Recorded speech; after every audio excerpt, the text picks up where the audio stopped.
Hola Manuel, ¿cómo estás? Hola Arturo, bien, gracias. ¿Cómo estás tú? Bien, bien, muy bien, acá disfrutando del verano. Lo justo.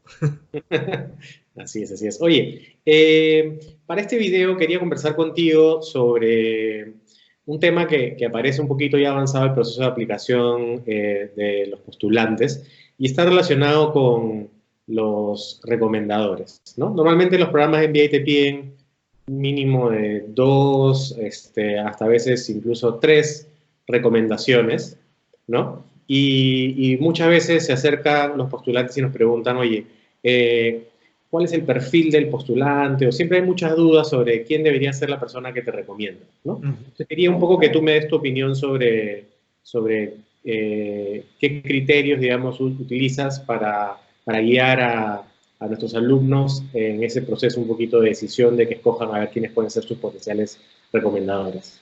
Sí, claro, claro, Arturo. Fíjate, esto de las cartas de recomendación son un componente muy importante en toda la aplicación, porque son los documentos que van a avalar la experiencia que uno está exponiendo en sus documentos, porque sobre todo la experiencia profesional, ¿no? Es cierto que dependiendo de los programas, a veces hay algunos programas que tienen preferencia por las cartas académicas, ¿no? Ujú. Pero en general los MBAs prefieren las cartas profesionales, ¿no? Y especialmente de un superior directo, ¿no? Como tú bien dices, la mayoría de los MBAs te van a pedir dos cartas de recomendación, ¿no? Es muy raro el que te pide una carta, son muy pocos, pero sí hay MBAs reconocidos que pueden pedir solamente una carta, Ujú. ¿no? Y hay también muy raro los que te piden hasta tres cartas, ¿no? Ujú. Lo común es las dos cartas. Y en cuanto al contenido de las cartas, que tiene que ver, obviamente, directamente con quién vas, quién quisieras que te haga la carta, de alguna manera todos los top MBA como que se han ido uniformizando en cuanto al contenido de las cartas, ¿no? Antes, hace algunos años, de repente hace unos 8 o 9 años, cada escuela como que tenía su propio set de preguntas para las cartas, ¿no? Ujú. Pero actualmente ya casi todos se van uniformizando al modelo GMAT, Ujú. de carta de recomendación, que vienen entre dos o tres preguntas, y puede ser que alguna escuela, además de ese formato ya uniforme, quiera agregar una, como por ejemplo Kellogg, ¿no? Que agrega una pregunta al formato regular, ¿no? Ujú. Ahora, regresando a la pregunta, entonces lo que se desprende inmediatamente de lo que acabamos de decir es que el primer criterio para escoger a un recommender es que te conozca bien, es que conozca muy bien la trayectoria o las cosas que ha hecho o que hace el postulante en su día a día de trabajo, ¿no? ¿Por qué esto es importante? Porque estas cartas no son cartas generales. Las escuelas van a valorar mucho las cartas en el sentido que puedan dar ejemplos puntuales, ejemplos claros, ejemplos directos de las cosas que está diciendo. Una lista de adjetivos rimbombantes no, por sí sola no va a ayudar, pero si viene sustentado con ejemplos en los que este postulante mostró estas cualidades, entonces ya lo que la carta pueda decir cobra otro sentido, ¿no? Ujú. Cobra mucho más peso.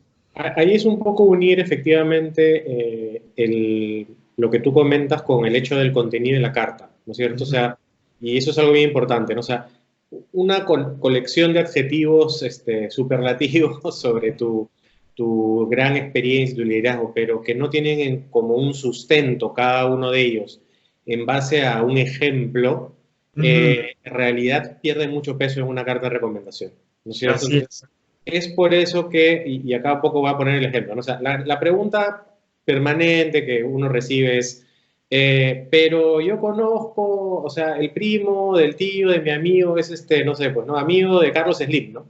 O del presidente de la República. Entonces, ¿no sería increíble tener una carta de recomendación de él, ¿no? Y la respuesta es que, bueno, o sea, a no ser de que lo conozcas y hayas trabajado con él, en realidad, Claro, no, claro. ¿no?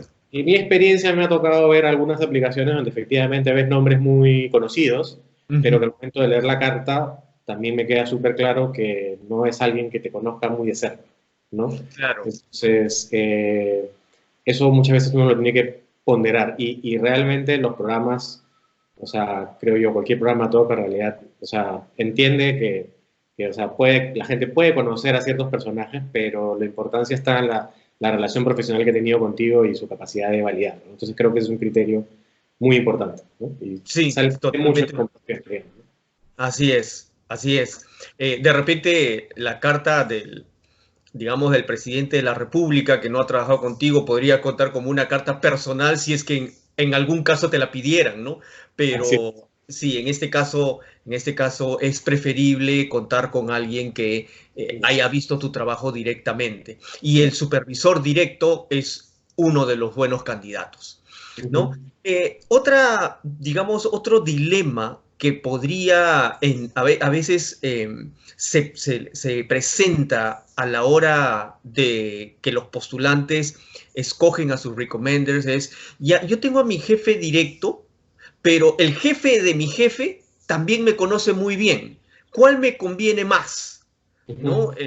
El jefe directo o el jefe de mi jefe, que ya es, no sé, es un regional o es un corporativo, global.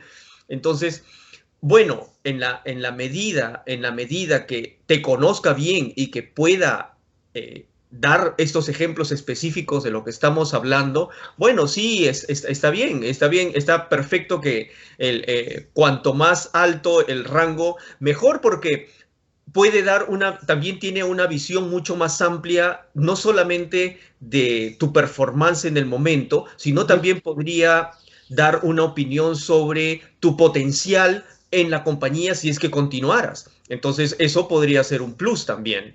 Eh, entonces, digamos, ese podría ser un segundo criterio, ¿no?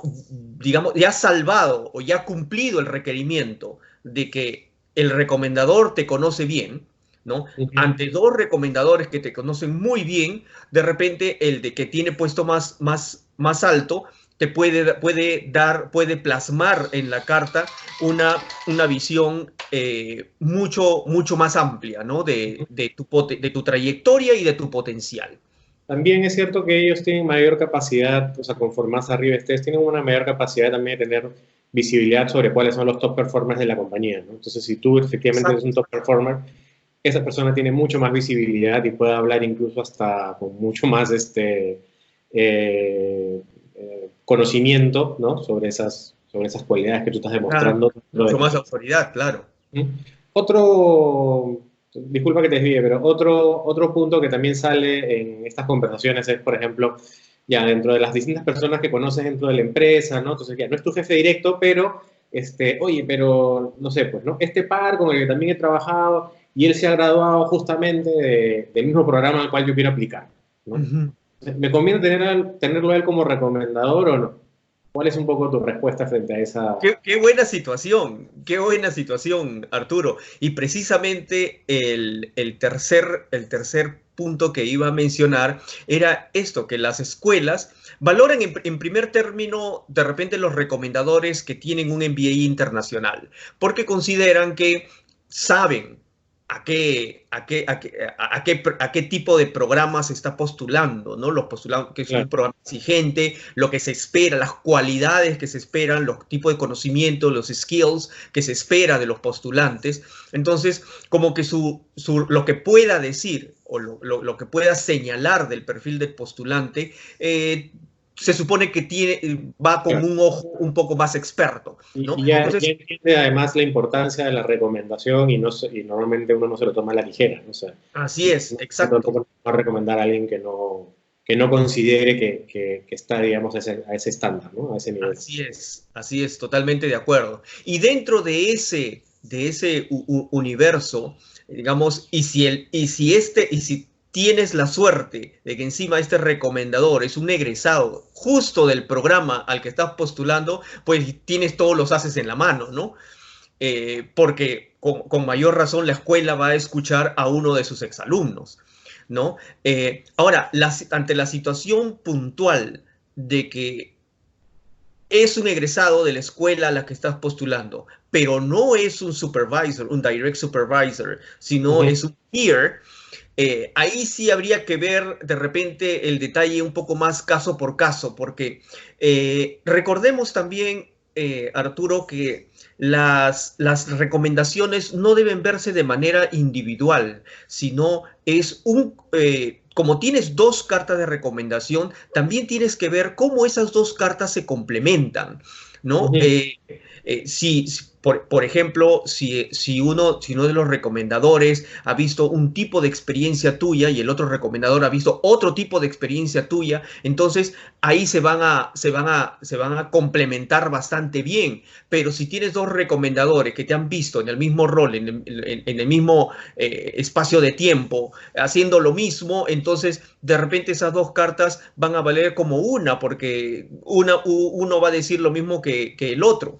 Entonces, lo que quiero decir es que para poder considerar si esa carta del peer egresado de la universidad a la que estás postulando va a ser una carta que aporte, va a depender también de la otra carta que estás presentando. Es un buen punto, ¿no? O sea, y tal vez relacionando este punto ya lo hemos hablado en otro video, ¿no? O sea, la estrategia de aplicación, cómo elaborar tus ensayos, cómo cada componente de tu aplicación debe buscar complementarse para poder presentar una foto completa de tu aplicación, ¿no? De tus fortalezas como postulante. Ahora, entrando tal vez a un ejemplo un poquito más específico, ¿qué pasa, por ejemplo, si una persona que está buscando aplicar a una universidad ha trabajado solamente en una compañía durante esos 5 años, ¿no? O versus otra que ha trabajado, digamos, en 2 o 3 empresas. La persona que ha trabajado en 2 o 3 empresas se esperaría que presente una carta, por lo menos de 2 de 3 empresas o de las 2, digamos, con las que ha trabajado, y el que ya trabajó solamente en una, bueno, si ha cambiado de jefes, tal vez tener los dos jefes distintos. O sea, un poco cómo ves tú ese componente. Esa es una situación muy, muy interesante. Hay que, en primer lugar, al evaluar esta situación del postulante que ha trabajado de repente toda su vida en una sola empresa y ha hecho carrera en esa empresa, versus el postulante que ha trabajado en varias empresas. A veces se podría pensar que uno está en desventaja del otro, pero no necesariamente. No necesariamente. Todo depende de la línea de carrera que se haya seguido en una o en otra opción, ¿no? Puede haber sido que una persona haya trabajado en solo una empresa, pero de repente ha tenido una trayectoria de rápido ascenso, por ejemplo, y ha tenido la oportunidad de ver muchas cosas, muchos proyectos transversales, de repente trabaja mucho con partners fuera de la compañía. Entonces, siempre es posible, Arturo, resaltar, ¿no?, las ventajas que pueda tener cualquiera de las dos alternativas. Con respecto, ya entrando nuevamente al tema de las recomendaciones, el hecho de haber trabajado en varias empresas, también hay que considerar cuánto tiempo ha trabajado en cada empresa, porque a veces ha sucedido, hemos visto postulantes que han trabajado en varias empresas, pero a veces sus trabajos han durado 6 meses o 8 meses o 3 meses. Entonces, una carta de recomendación de alguien que te ha visto por solo 3 meses, de repente no es lo más fidedigno, porque probablemente el scope de su visión es un poco reducido. De repente este postulante podría buscar a alguien que haya visto su carrera en un lapso un poco más largo de tiempo, como para que pueda opinar y dar mayores ejemplos de su trayectoria. ¿no? Y en el caso del postulante que has trabajado en una sola empresa, igualmente, ¿no? De repente, por ejemplo, podría ser una combinación. Se me ocurre, como vuelvo a repetir, esto hay que verlo caso por caso, pero pensando en opciones, de repente podría ser una carta de recomendación de un jefe directo o de un directo en el área en la que trabaja y de repente un manager o un supervisor de otra área con la que también haya visto otro tipo de proyectos un poco más abiertos, un poco más transversales a la empresa. De esa manera se podrían complementar. Buenísimo, Manuel. ¿Algún otro factor que tú consideres importante mencionar cuando vas a escoger a tu recommender? Solamente recalcar, Arturo, lo primero que dijimos, ¿no? Que se aseguren de solicitar sus cartas de recomendación a personas que realmente los conozcan muy bien y que para Yo que puedo dar puedan dar ejemplos buenos específicos. ejemplos, exacto, específicos. Así es. Yo Así creo que es. eso a veces responde muchas de las dudas de las preguntas que vienen, ¿no? Es como que al final del día es bueno. Porque eso también habla a veces un poquito de la disponibilidad de tiempo que tiene que tener la persona que te va a recomendar, ¿no? Entonces, puede darse el caso, que hablábamos un poco entre broma y no tanto, de este tema del presidente y todo eso, pero sí se dan los casos donde uno a veces está en exposición de ejecutivos, digamos, de muy alto nivel, ¿no? Y sí, te conocen, pero también a veces un poco el tema es de la disponibilidad de tiempo que ellos tengan para poder responder, digamos, las preguntas y todo eso es a veces también un factor a tener en cuenta, ¿no? Sí, es cierto, es cierto. Hemos tenido postulantes que han trabajado con ministros, por ejemplo, pero para sacarle la carta a un ministro a veces se necesita Dios y su ayuda. Es más que- Entonces es más tienes que medir muy bien tus tiempos. sí, sí, sí, sí, eso es algo que también tienen que tener muy, muy en cuenta, ¿no? En conclusión, los aspectos principales que un postulante debería tomar en cuenta a la hora de escoger a sus recommenders es, primero, que el recommender tenga un conocimiento suficientemente profundo de su trayectoria o de sus funciones y de sus logros dentro de un trabajo específico. Segundo, ayudaría que el recomendador cuente con un MBA internacional de manera que la escuela pueda confiar también en su visión de lo que se necesita, lo que necesita un postulante para un programa exigente, ¿no? Y tercero, si aún hay más fortuna todavía, si es un egresado de la misma escuela a la que se está postulando.